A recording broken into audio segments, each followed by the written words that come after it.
remember the last day I left Africa, they gave me beautiful gifts.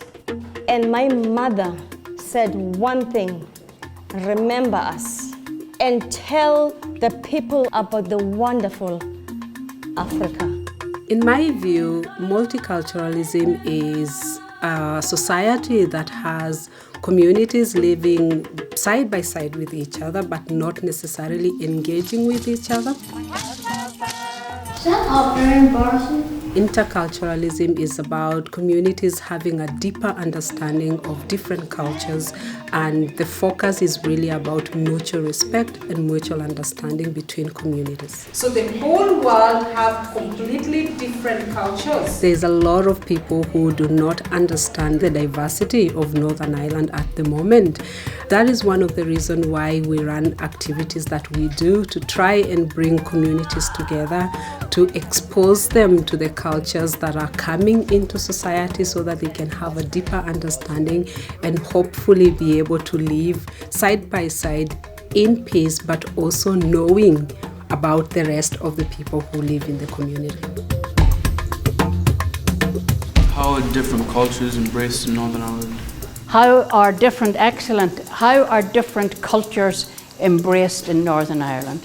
People in Northern Ireland think that culture is what somebody else has, and that what they have is normality. We think Halloween's normal,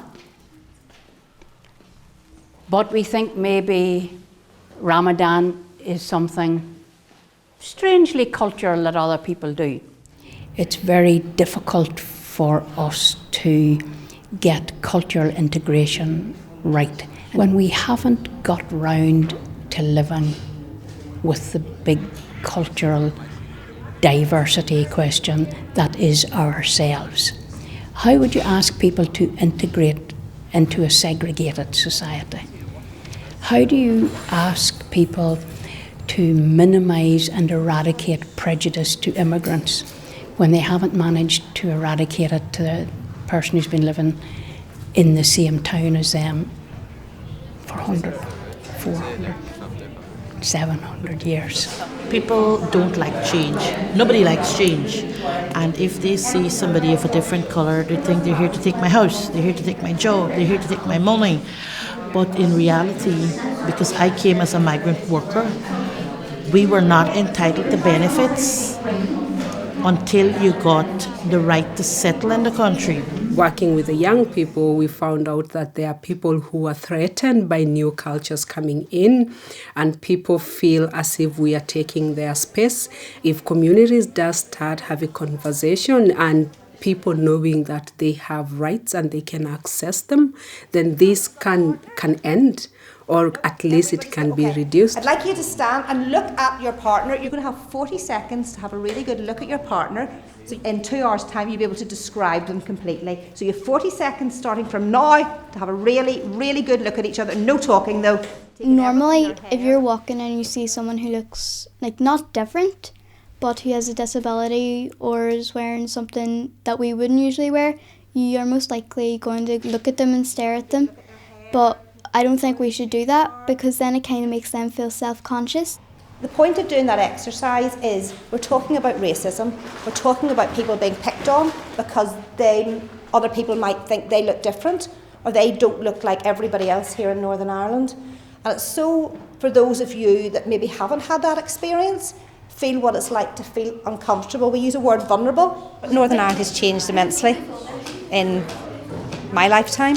There used to be very few people here from other countries. The European Union's expanded. Well, what we want to do here is see interculturalism, where people are living in shared lives, keeping their own culture, their own background, and having pride in that, but at the same time sharing our lives and everything that we have in common. How can we communicate our issues that concern us in our communities without being seen that we are against the new communities that are coming in? And how can the new community also engage in these discussions? And that's why you can see our group is completely mixed. While we want to support people who come from minority communities, of people who come from abroad to come and live in this society and find that sense of belonging. We also want to support communities who live here to understand our cultures and where we come from. I was originally born in Kenya, and I moved to England in 2016. Then I moved over to Northern Ireland. I went to a shop one day, and I'm Muslim, so like I asked, they were selling some sandwiches, and I asked, is this meat halal? And like she didn't know what it meant, so and I said it's alright, thank you, and I just got something else. I couldn't get what I wanted. I've gotten to know about the dairy humour. Like before I came in, I thought like they used to say so many things, and I just didn't understand like what's the crack, stuff like that. So I was a bit confused, but I've already got to know all that. So.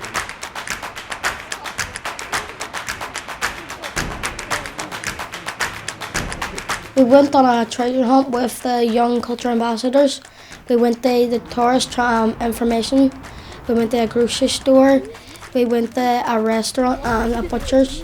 We asked them questions just kind of about, do people from different cultures come in? Do you provide halal meat in your shop? Do they have people from different cultures actually work in there? And how much are they represented? So we wanted young people to understand the challenges that migrants face when they come to the community. And one better way to do that is to try and live in the food of those people. So go to shops, find out if there's food that they have from their countries, see if they have information in different languages that people can understand, because not everybody who come here can speak or communicate in English. See if they can get the help that they need. If you're going to debate with the politicians, you're going to have to remember to keep both ears focused on what they say. Otherwise, you'll miss something. My job here today was to give them an interactive way of developing their own voice so that they can get up and speak and hear themselves asking these questions and get a bit confident about asking them. How was Disneyland made? Has anybody got any facts on that? We were taught that a fact is something that is true and factual, but an opinion is somebody's own thought. Does anybody know who made it? Yes? Walt Disney. And why did he make it? I'm going to state an opinion. He created it to make money, to make himself rich.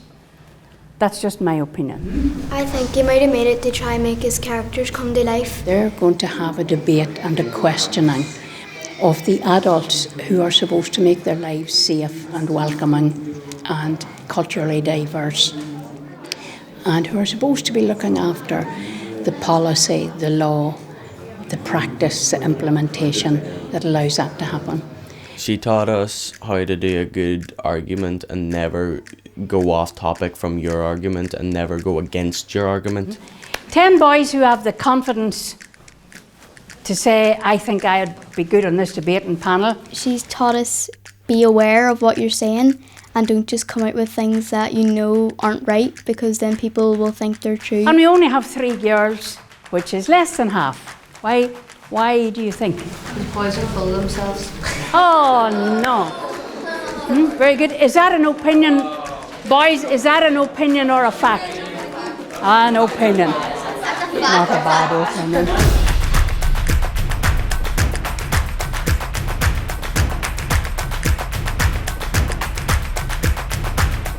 So I was recruited by an agency because they said there's a shortage of nurses. The agency contacted me and said that I'm going to Londonderry in Northern Ireland. And the consultant I worked for, he says to me, the IRA are going to kill you. That's what he said. But I didn't know anything about the troubles. The cultural ambassadors taught us where they came from and what their lifestyle was like before they came to Northern Ireland. It was amazing. It was really opened my mind even more to learn more about different cultures. They brought in different kind of clothes that they would wear. They brought in instruments that were from their religion and culture. It was an opportunity for them to socialize with others, have fun with each other, find out through our cultural ambassadors, the cultures, the difference between these cultures, learn more about our cultures, ask us any questions they want in a very safe environment where they can get factual information rather than the information they get through the media, and simply learn even life skills. Because in terms of the programs we ran, they were also preparing themselves to debate. And our young people should be able to debate issues that concern them or things that they feel they need to have a voice in them. And that led to a debate that was very successful. Ladies and gentlemen, my name is Mika Mashafo and I will be your host for today. A friend of mine was being bullied because of the way he spoke, his accent, and he is black, and the teachers saw this and they told the boys to stop, and they didn't listen.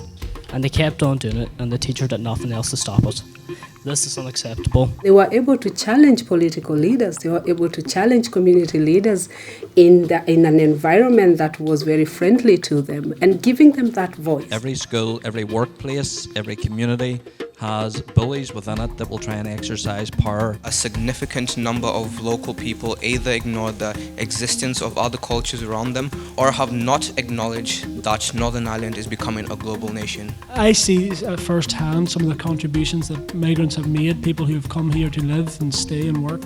It does come down to a bit of education, possibly for those who are on the front line dealing with people. The debate that we've had over the last almost 3 years about Brexit and all the impacts of that has been thoroughly depressing in its abuse of minorities. Of the 1.8 million people that reside in Northern Ireland, 80,000 were born outside of Ireland or the UK.